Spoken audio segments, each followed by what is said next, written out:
الحمد لله رب العالمين وبه نستعين وصلى الله وسلم على سيد الأنبياء والمرسلين وعلى آله وأصحابه أجمعين ومن تبعهم بإحسان إلى يوم الدين أما بعد. محترم ذی وقار اصحاب علم اور مجلس عثمان بن عفان کی لائق اور محنتی اساتذہ معلمات اور اس مدرسے کے دیگر ذمہ داران، اس مدرسے کی طلباء و طالبات اور ان کے معزز والدین، آج ہمارے لیے بڑی مسرت کی بات ہے کہ ہم ایک ایسی مجلس کا حصہ ہیں جس مجلس میں اللہ سبحانہ و تعالیٰ کی نازل کردہ آخری کتاب اور دنیا کی سب سے عظیم کتاب اور اللہ سبحانہ و تعالیٰ کا کلام جس کو سکھایا جا رہا ہے، پڑھایا جا رہا ہے اور یہ تعلیم کا پہلا سینہ ہے، یہ اس اعتبار سے بہت ہی اہم مجلس ہے. آپ نے قرآن مجید کو پڑھنے پڑھانے سے متعلق ایک حدیث بارہا سنا ہوگا اور آپ لوگوں کو یاد بھی ہوگی. معروف حدیث ہے جسے عثمان بن عفان رضی اللہ عنہ رسول اللہ صلی اللہ علیہ وسلم سے روایت کرتے ہیں. یہ حدیث صحیح بخاری کی کتاب فضائل القرآن، البتہ یہ حدیث صحیح مسلم میں نہیں ہے. عثمان بن عفان رضی اللہ عنہ کہتے ہیں کہ رسول اللہ صلی اللہ علیہ وسلم نے فرمایا خیرکم من تعلم القرآن وعلمہ. صحیح بخاری ہی میں یہ حدیث ایک دوسرے طریقے سے آتی ہے. اس حدیث کے الفاظ ہیں ان افضلکم من تعلم القرآن وعلمہ. دھیان دینے کی بات یہ ہے کہ رسول اللہ صلی اللہ علیہ وسلم کی اس حدیث کو سننے کے بعد صحابہ، تابعین لوگوں کو قرآن مجید کی تعلیم دینے سے متعلق بہت سنجیدہ ہو گیا، اس لیے کہ معاشرے کا سب سے بہتر فرد قرار دیا گیا اس وقت جو اللہ سبحانہ و تعالیٰ کے کلام کو پڑھتا ہے، پڑھاتا ہے، وہ معاشرے کا سب سے اچھا انسان ہے، سب سے بہتر انسان ہے اور سب سے افضل. اور اس مقام کو پانے کے لیے کتنی سنجیدگی ہے. اس حدیث کی جو اسناد ہے اسی سے میں آپ کو ایک مثال دیتا ہوں. عثمان بن عفان رضی اللہ عنہ سے جو ان کے تلمیذ اس حدیث کو بیان کرتے ہیں وہ ہے ابو عبد الرحمن السلمی. ابو عبد الرحمن السلمی، ابو عبد الرحمن السلمی رحمہ اللہ کبار تابعین میں سے، بلکہ مخضرم ہے. رسول اللہ صلی اللہ علیہ وسلم کی زندگی میں باحیات تھے لیکن رسول اللہ صلی اللہ علیہ وسلم سے ملاقات نہیں کر پائے. عمر بن خطاب رضی اللہ عنہ کے تلمیذ ہیں، عثمان بن عفان کے تلمیذ ہیں، عبداللہ بن مسعود کی، علی بن ابی طالب کی، ابو الدرداء کی، ابو موسیٰ الاشعری کی، کئی صحابہ سے آپ نے پڑھا ہے. ابو عبد الرحمن السلمی رحمہ اللہ، دھیان دیجیے گا، صحیح بخاری میں یہ جو حدیث ہے نا، اسی حدیث میں آپ کے تعارف میں یہ بات کہی گئی ہے کہ اقرا ابو عبد الرحمن السلمی فی عبرت عثمان حتی کان الحجاج،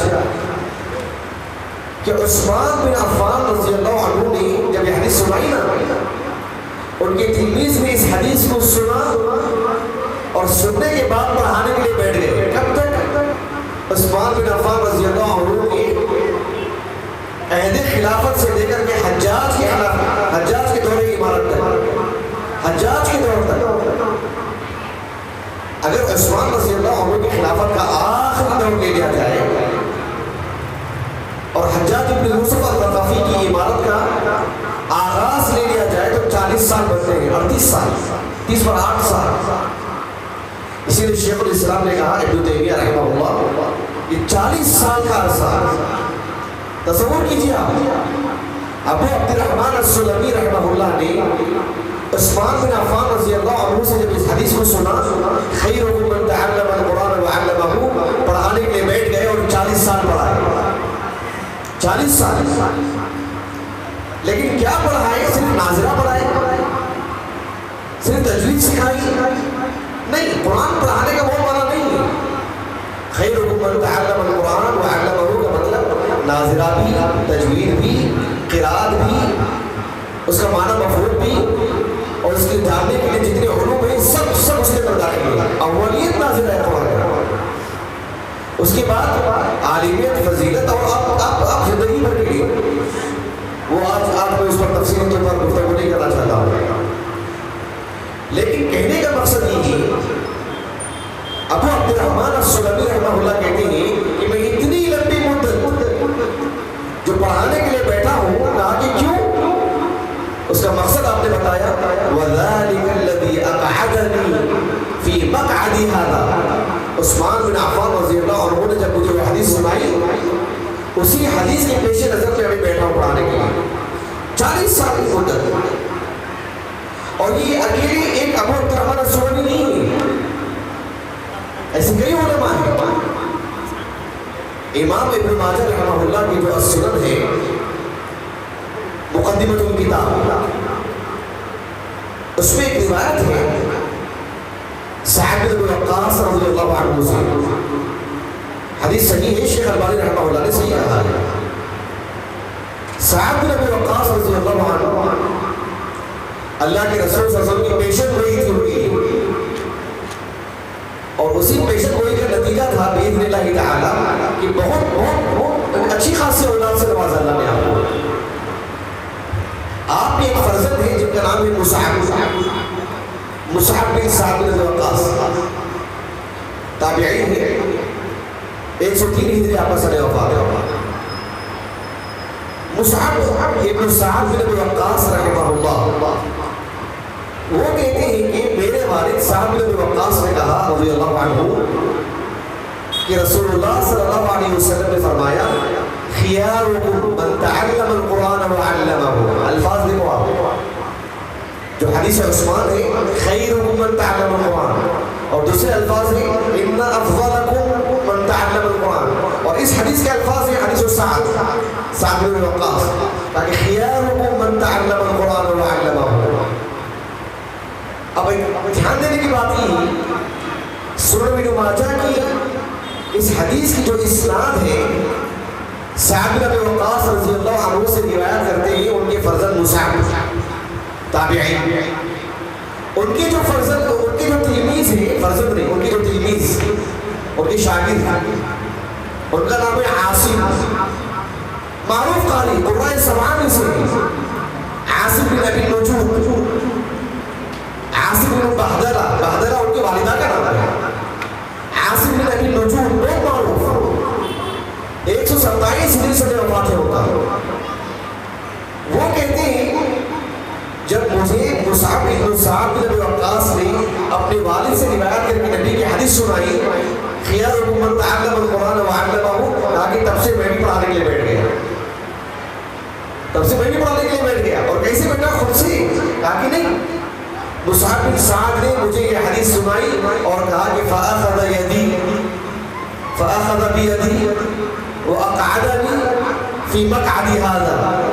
کہا کہ میرا ہاتھ پکڑ کے کہا کہ ابھی آپ کو پڑھانے کے لیے بیٹھ جانا چاہیے. یہ حدیث ہم آپ کو یوں ہی نہیں سنا رہے اور کہا کہ پڑھانے کے لیے بیٹھ گئے.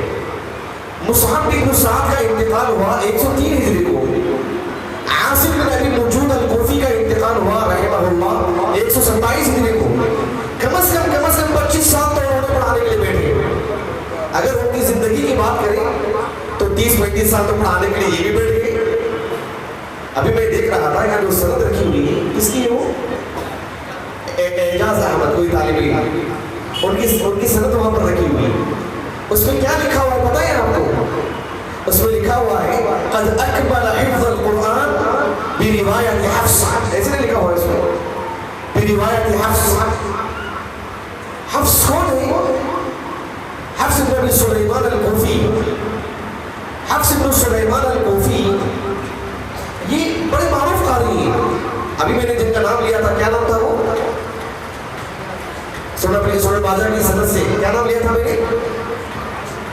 کیا نام لیا تھا میں نے؟ ہاں ایک نام میں نے لیا تھا نا معروف قاری کا, قرۂ سبا میں سے کون ہے؟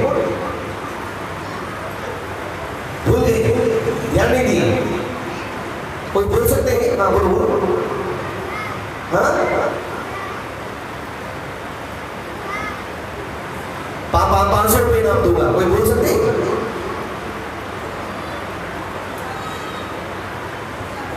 اعجاز وہ حافظ قرآن ہے جن کو سند دی جا رہی ہے. سورہ ابن ماجہ کی سند سے میں نے ایک نام لیا تھا قرآن سبع میں سے. کون؟ ہاں عاصم. ماشاءاللہ عاصم بن ابی نجود. آپ کو دیکھو انشاءاللہ عاصم بن ابی نجود. عاصم بن ابی نجود جن کا بھی میں نے نام لیا تھا. یہ حفص جو ہے نا, حفص ان کی تلمیذ ہے. صرف تلمیذ بھی نہیں, ان کے ربیب ہیں.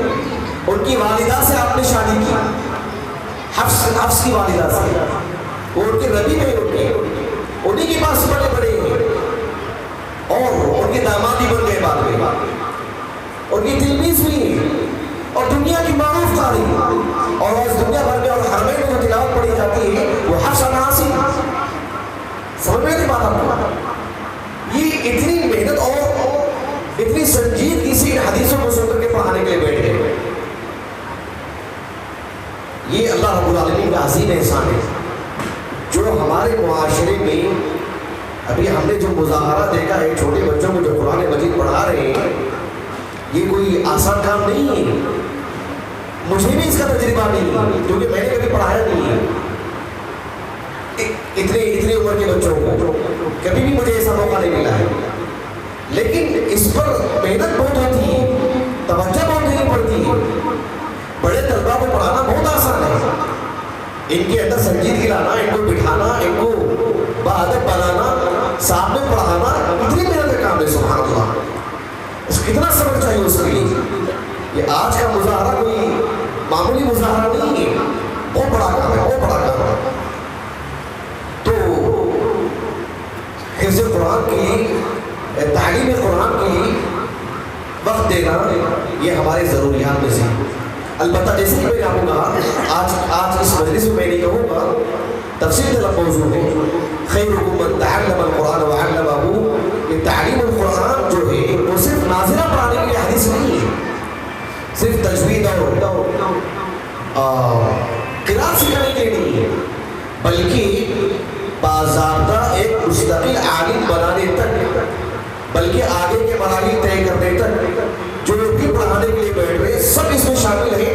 بلکہ جو تعلیم قرآن مجید کی سکھاتے ہیں اس کا معنی مفہوم وہ اس حدیث کے زیادہ مستحق ہے. اولیت ان کو ہے جو ناظر قرآن پڑھاتے ہیں, لیکن اجر کی بات کریں گے, ثواب کی بات کریں گے, مقام مرتبے کی بات کریں گے, ان کے لیے جو قرآن مجید کا معنی مفہوم سمجھاتے ہیں. اس لیے قرآن اسی لیے نازل ہوا ہے کہ اس کے معنی مفہوم کو سمجھیں, قرآن پر عمل کریں. معنی مفہوم نہیں سمجھیں گے تو عمل کیسے کریں گے بتائیے.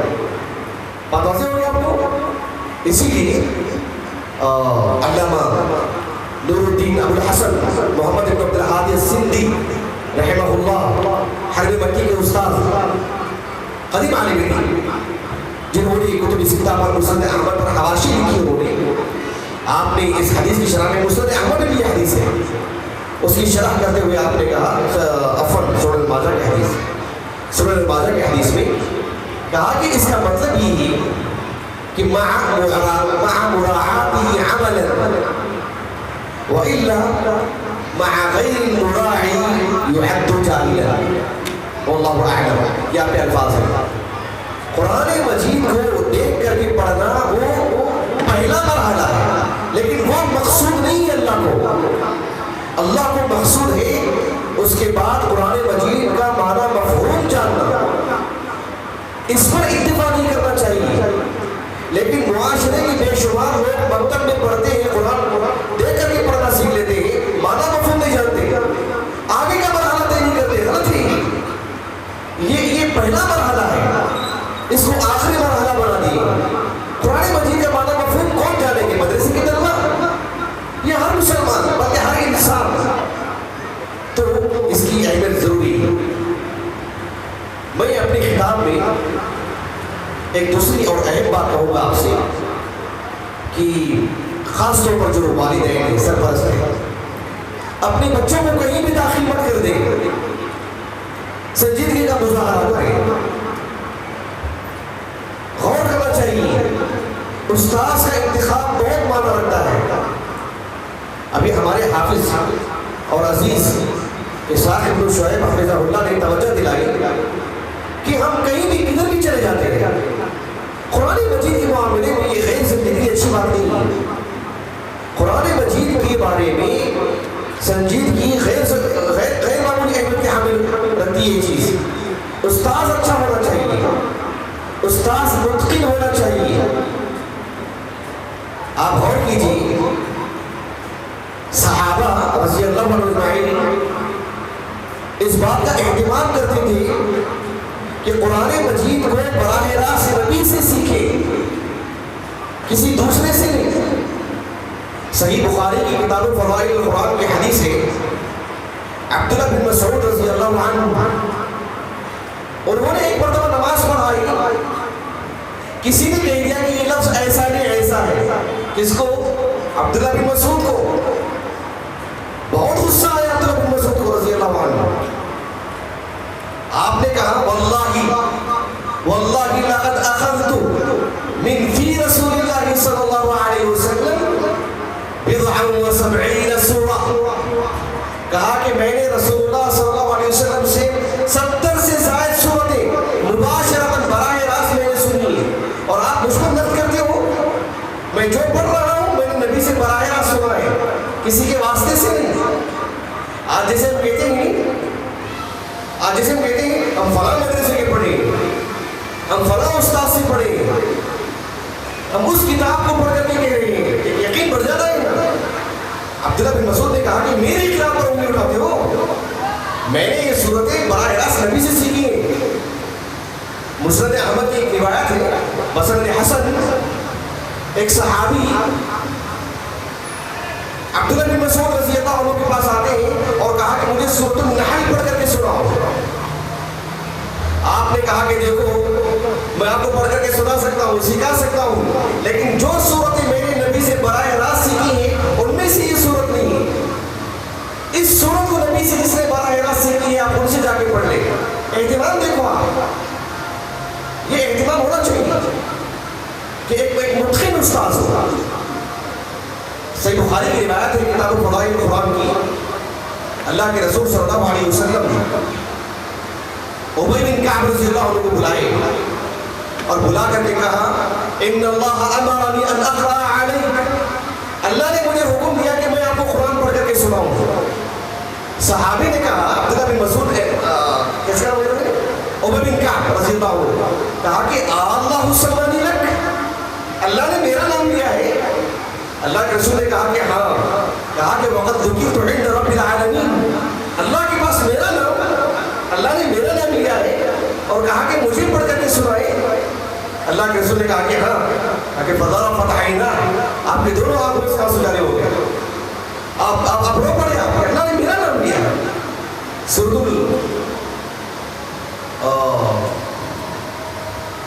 یہ جو سورۃ غم ہے الذین کفروا من اہل الکتاب والمشرکین منفکین حتی تأتیہم البینہ. سورۃ البینہ، یہ سورت اللہ کے رسول صلی اللہ علیہ وسلم کو پڑھ کر کے سنائی. توجہ چاہتا ہوں یہاں پر. اللہ کے رسول صلی اللہ علیہ وسلم نے ابی بن کعب رضی اللہ عنہ کو سورۃ البینہ پڑھ کر کے سنائے. آپ نے پڑھ کر کے سنائے. کیا وجہ ہے اس کی؟ اس کی کئی وجوہات ہو سکتے ہیں. حافظ ابن حجر رحمہ اللہ نے فتح الباری میں 30 صدی ہجری کے ایک عظیم عالم دین ہے امام ابو عبید القاسم بن سلام بصری رحمہ اللہ 224 ہجری سے وفات ہے. امام بخاری، امام مسلم، امام ابو داؤد، امام ترمذی، امام نسائی، امام ابن ماجہ، امام احمد بن حنبل، امام ابن خزیمہ، ان سب کے استاد ہیں. امام ابو عبید القاسم بن سلام رحمہ اللہ اجمعین، ان کے حوالے سے آپ نے لکھا کہ اللہ کے رسول نے صلی اللہ علیہ وسلم کیوں پڑھ کر کے سنائے ان کو؟ کہا کہ اس لیے لِيَتَعَلَّمَ أُبَيٌّ مِّنْهُ الْقِرَاءَ، تاکہ ابی بن کعب رضی اللہ عنہ اللہ کے رسول سے براہ راست قرآن پڑھنا سیکھ لیں.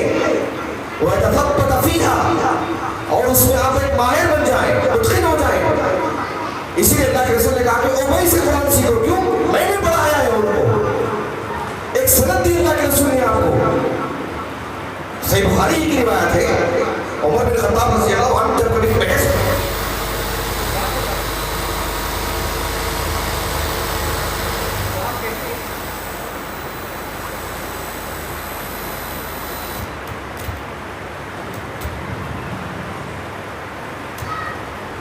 عبداللہ بن مسعود عبید بن کعب رضی اللہ عنہ جو نبی سے قرأت سیکھے ہیں، عمر بن خطاب رضی اللہ عنہ جب کسی سے بحث کرتے تو بطور دلیل یہی کہتے میں جو بات کہہ رہا ہوں وہ حق ہے. کیوں؟ یہ بات عبید بن کعب سے میں نے لی ہے. اور عبید بن کعب نے کس سے سیکھی تھا؟ اللہ کے رسول سے. اس یقین سے پیش کرتے تھے. ایک متقن استاد چاہیے، ایرے غیرے کے پاس نہیں پڑھنا چاہیے جس میں لہر ہو، غلطیاں ہو اور توجہ نہ دیتے ہو، اہتمام نہ کرتے ہو، خود ماہر نہ ہو. پڑھنا تو سب کو آتا ہے، اس کو نہیں آتا ہے قرآن پڑھنا. ماہر کے پاس پڑھنا چاہیے. اساتذہ کا اچھا انتخاب ہو. یہ ہمارے عزیز ہیں ضرور، لیکن اس وجہ سے ہم آپ کو نہیں کہہ رہے، بڑی دیانتداری سے کہہ رہے ہیں آپ ایسے مدرسے کا انتخاب کریں تاکہ آپ کے بچوں کی عمریں ضائع ہونے سے بچیں، صحیح انداز میں پڑھ سکیں اور توجہ سے پڑھ سکیں. اللہ سبحانہ و تعالیٰ سے دعا ہے کہ اللہ رب العالمین ہم سب کو اللہ سبحانہ و تعالیٰ کی کتاب قرآن حدیث سے متعلق چاہے ناظرہ پڑھانا ہو، تجوید سکھانی ہو، علم قرات ہو، اس کا معنی مفہوم جاننا ہو، اس کی تفصیلی معلومات ہو.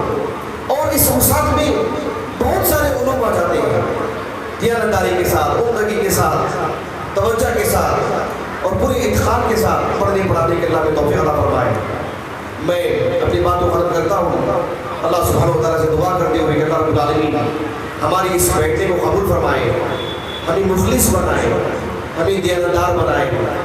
اور اللہ سبحانہ و تعالیٰ اس مدرسے کے جو ذمہ داران ہیں، خصوصاً اس مدرسے کے جو معلمین اور معلمات ہیں، اللہ سبحانہ و تعالیٰ ان کو اجر عظیم سے نوازے. اللہ سبحانہ و تعالیٰ اس مدرسے کی معلمین معلمات کو اچھے وسائل عطا فرمائے، جانثار ساتھی عطا فرمائے، اور اللہ سبحانہ و تعالیٰ بہترین جگہ اور مدرسہ عطا فرمائے. اللہ سبحانہ و تعالیٰ ان کے لیے عزت عطا فرمائے. اور جو والدین اپنے بچوں سے متعلق سنجیدگی کا مظاہرہ کر رہے ہیں، اللہ سبحانہ و تعالیٰ ان کو بھی اجر عظیم سے نوازے. وآخر دعوانا الحمدللہ رب العالمین.